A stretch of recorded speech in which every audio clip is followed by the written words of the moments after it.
नमस्कार दोस्तों, उषा की आवाज़ चैनल में आप सभी का स्वागत है। हमारी आज की कहानी है ये बचपना क्यों। आज बहुत उमस थी, पेड़ पर एक पत्ता भी नहीं हिल रहा था। ऐसा लग रहा था तेज बारिश होने से पहले का गुब्बार भरा हो माहौल में। सारिका अभी अभी दफ्तर से लौटी थी। सारा दिन काम की व्यस्तताओं में डूबी रही और अब मौसम की मार।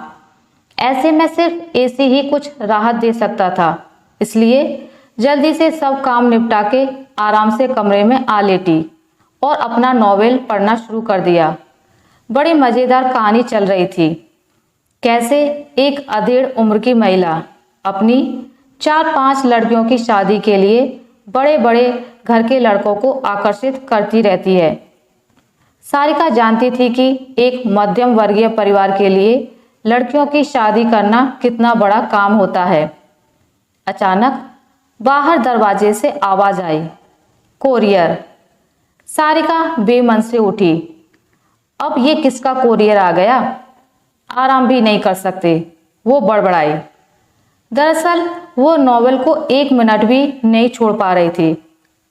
जितनी बेमन से वो कोरियर लेने उठी थी, उतनी ही बड़ी मुस्कुराहट उसके चेहरे पर खिल उठी। वो चहक के बोली, क्या मोना दी शादी कर रही हैं? मुझसे कुछ कहा मैम?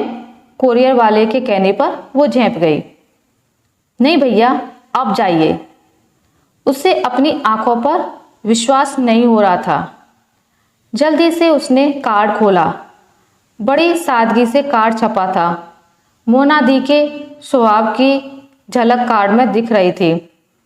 कोई चटकीले रंग नहीं। सुबह 11 से शाम 5 बजे तक सारे कार्यक्रम थे शादी के।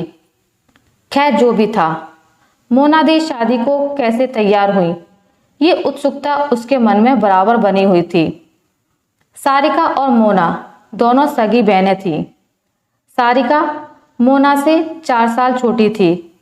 जब मोना शादी लायक हुई तो माँ पापा ने उसके लिए लड़का देखना शुरू कर दिया।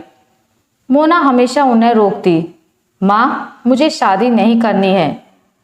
शुरू शुरू में वो समझते लड़कियां ऐसे ही ना नुकुर करती हैं शादी के नाम पर जब 1-2 अच्छे रिश्ते मोना ने ठुकराए तो माँ पापा सीरियस हुए। एक दिन माँ ने दीदी को घेर लिया।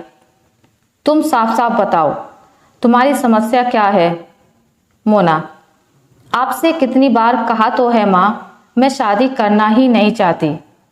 माँ, आखिर क्यों? कब करोगी? अभी और इंतजार करना है? अगर कोई पसंद है तो हमें बताओ, हम उसी से तुम्हारी शादी करवा देंगे। मोना, माँ मुझे ये रीति रिवाज पसंद नहीं है।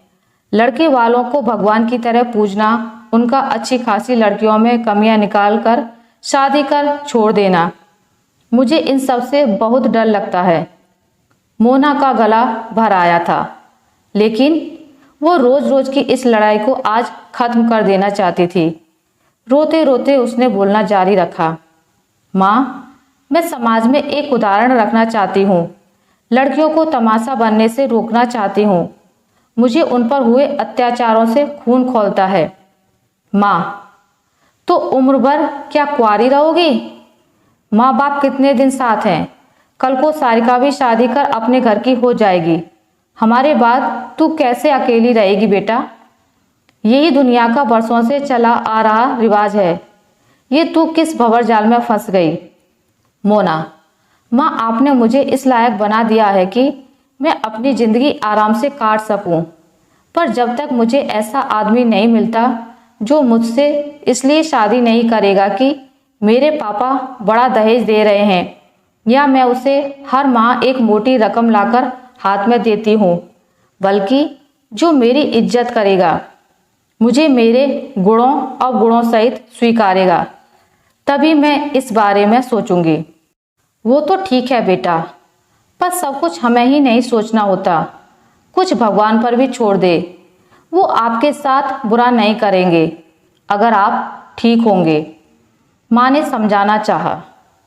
माँ, मुझे खुद के लिए ही नहीं, दूसरी लड़कियों के लिए भी बहुत दुख होता है जो शादी करके फंस जाती हैं। मैं उनके लिए भी कुछ करना चाहती हूँ।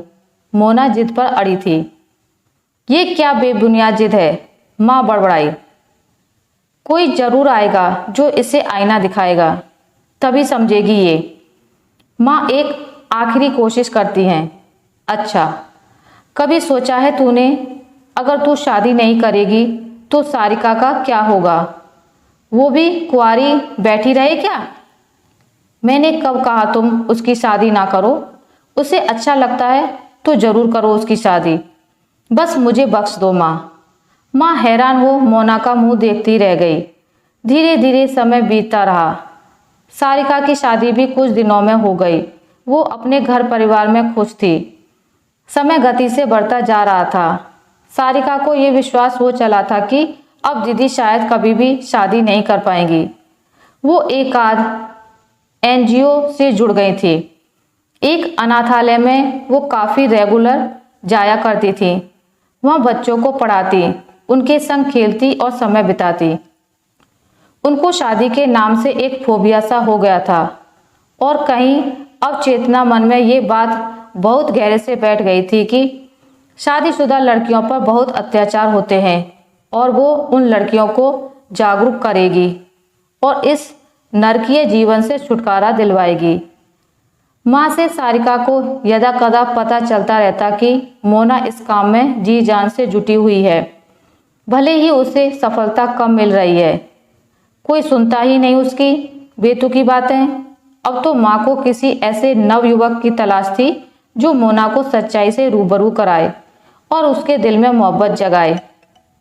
सारिका को ये उत्सुकता लगातार बनी हुई थी कि आखिर दीदी को कौन ऐसा मिला जिसने उनकी ये सोच बदली। काफी सोच विचार के बाद उसने हिम्मत कर दीदी को ही फोन लगा दिया। सारिका: हाँ मोना दी, बहुत बधाई हो, आखिर आपको आपके सपनों का राजकुमार मिल ही गया। मोना हंसते हुए: तू सामने आकर मिल, फिर तेरी पिटाई करती हूँ। सारिका: दीदी, आखिर ये चमत्कार हुआ कैसे? अमन जी तुम्हें कहाँ मिले? मोना: सब फोन पर ही पूछेगी। सारिका बच्चों सा मचलते हुए: कुछ तो बताओ दी, संक्षेप में ही सही। मोना ने उसे जो बताया वो किसी फिल्मी कहानी सा था। जिस अनाथालय में वो जाया करती थी, वहाँ के संचालक का बड़ा बेटा अमन विदेश में शिक्षा प्राप्त करके एक बड़ी कंपनी का सीईओ रहा, पर जल्द ही उसे इस जिंदगी के वैभव से विरक्ति हो गई और वो जॉब छोड़कर अपने पिता के पास चला आया। उसने अनाथालय की सारी जिम्मेदारी अपने कंधों पर ले ली। मोना का व्यवहार, सादगी, बच्चों के प्रति उसका निस्वार्थ प्रेम देख वो उसके प्रति आकृष्ट रहता। मोना भी उसे दिल ही दिल में पसंद करने लगी थी। दोनों ही एक दूसरे को चाहते पर झिझकते थे, कुछ कहने से, शायद अपनी उम्र देखकर। मोना को तो वैसे ही दिल में एक शिकायत थी कि उसने अपनी शादी की उम्र निकाल दी और क्या गारंटी कि अमन शादी के बाद इतने ही अच्छे रहें जैसे अब हैं। अभी करीब 15 दिन पहले मोना और अमन साथ साथ अनाथालय कंपाउंड में घूम रहे थे। रात के 8 बज चुके थे। आसमान में चांद पूरे शबाब पर निकल अपनी चांदनी बिखेर रहा था।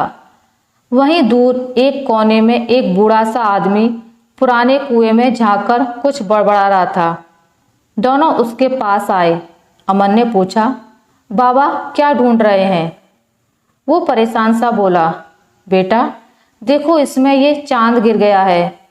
काफी समय से कोशिश कर रहा हूं इसे बाहर निकालने की, पर ये निकलता ही नहीं। अमन मोना की तरफ रुक कर बोला, कुछ समझी? मोना अचकचा के बोली, मैं क्या समझूं? लगता है इनकी मानसिक हालत ठीक नहीं। अमन, लेकिन आप तो बिल्कुल सामान्य हो ना? मोना, आप कहना क्या चाह रहे हैं? अमन, क्या चंद्रमा वाकई में कुएं में गिरा है? नहीं ना, फिर ये कैसे निकालें? ठीक वैसे ही जैसे आप शादीशुदा लड़कियों को नर्क से निकालना चाहती हो। एक आध बुरी घटना का ये मतलब नहीं होता सारा समाज ही खराब है। मोना इस सब के लिए तैयार नहीं थी, गहन सोच में पड़ गई। वो शायद अमन ठीक ही कह रहे थे।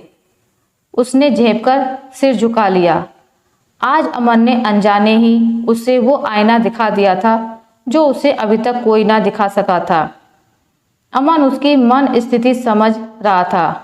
वो उसे प्यार से समझाने लगा, देखो, कोई भी नया रिश्ता जोड़ते हुए हमें विश्वास और समर्पण देना होता है, फिर परिणाम की चिंता नहीं करनी चाहिए।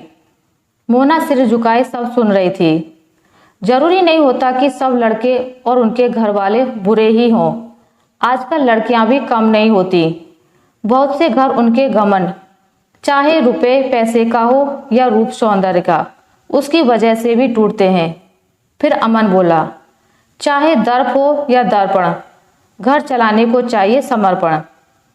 मोना एकटक उसे निहारती रही और दोनों कान पकड़कर उससे माफी मांगने लगी। अमन ने उसके हाथ अपने हाथों में लिए और बिना देर लगाए उस सुहाने पल में उसे प्रपोज कर दिया, और वो भी इनकार ना कर सकी। सारिका का ध्यान कमरे के दरवाजे पर बैठे चिड़ी पर गया, जो बहुत शोर कर रहे थे। वो दौड़कर उठी उन्हें भगाने के लिए। उन्हें चींची करके सिरदर्द कर दिया, पर अचानक उसके बड़े कदम रुक गए। उसे लगा, ये चिड़ा कैसे प्यार से चोंच लड़ा रहे हैं। इन्हें यूं प्रेम करते देख उसे दीदी जीजू का ख्याल आया और उसे वो दोनों अच्छे लगने लगे। आशा करती हूँ आपको मेरी आज की कहानी अच्छी लगी होगी। अगर आपको मेरी कहानी अच्छी लगी है तो इसे लाइक करें, ज़्यादा से ज़्यादा शेयर करें, और अगर आप मेरे चैनल पर नए हैं तो इसे सब्सक्राइब करना ना भूलें। मिलते हैं एक नई कहानी के साथ, तब तक के लिए नमस्कार।